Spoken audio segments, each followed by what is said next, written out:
kita akan menyaksikan seperti judul acara di spanduk di atas, The Launch of Inside Indonesia Magazine Digital Archive.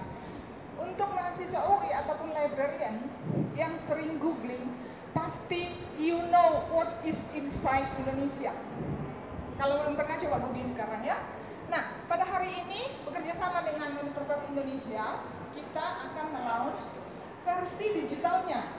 Ya, jadi sebetulnya Inside Indonesia ini didevelop dari tahun 1983 di Melbourne. Isinya adalah sebetulnya artikel-artikel atau berita-berita terkait Indonesia yang khas Indonesia di bidang politik, ekonomi, religion, human rights, culture, and arts. Nah, sesuai dengan perkembangan teknologi informasi, sekarang digitalisasi, librarian familiar sekali dengan istilah ini ya. Jadi semua sekarang resources itu banyak sekali dialimediakan. Nah, ini yang ingin diinform oleh teman-teman dari NLI supaya kita semua librarian dan user yang ada di sini juga bisa memanfaatkannya. With an Eastern culture, and when East and West meet in a relatively short distance, but sometimes we don't deal with each other in deep way. So I think we start thinking about that. It's very important to try to make a good relation between the two countries. So we have to try to exchange everything from the culture perspective, production, everything, and it makes sure. And actually, for me, myself, when I study at this university, I study Australian for 2 semesters. So I quite know about versi, something like that, currency, alluvial, many kinds of the people where they come from. Because I have been living for 2 years in United Kingdom. I graduated from the Leicester University. So on the behalf of the top management of this university, our rector and also the management, we are very sincerely thank you for Inside Indonesia to you. I think you all know what Inside Indonesia is. We're a magazine that started in 1983 by a group of academics and activists back in the Suharto days when information that was analytically sound was hard to reach, hard to get. And so and most of our writers today are academic researchers as well as activists, but we try to turn research material into material that's easily readable in everyday language and everyday English to the general public. And that's really our main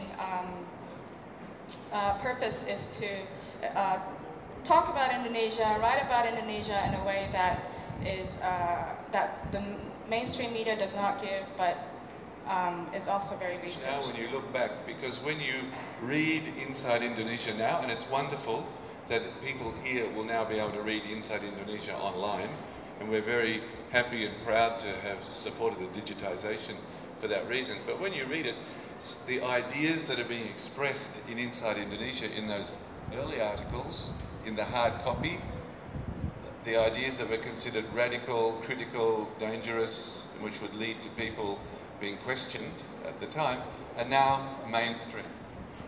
Most of these ideas are already mainstream.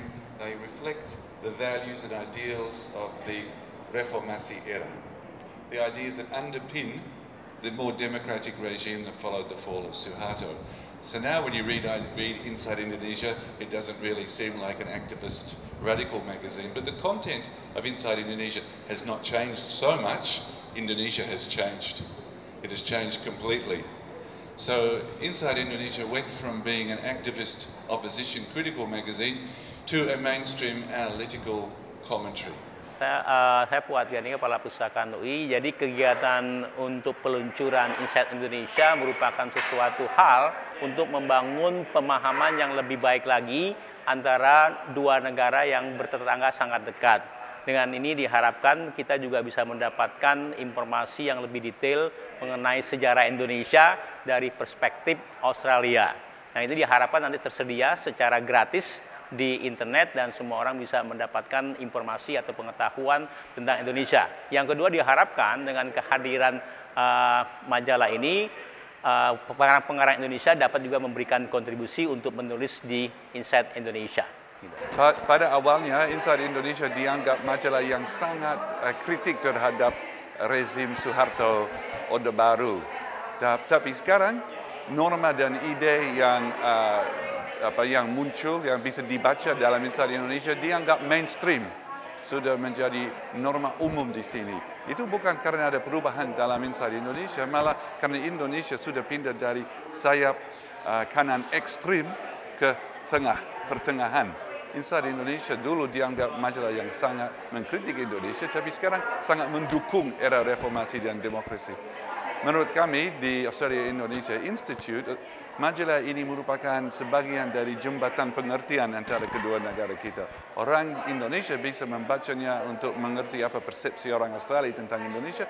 Orang Australia bisa membacanya untuk mengerti sikon di sini di Indonesia secara lebih akurat, lebih spesifik, lebih dalam.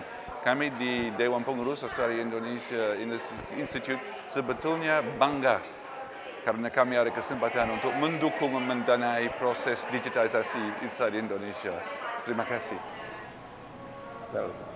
Oke.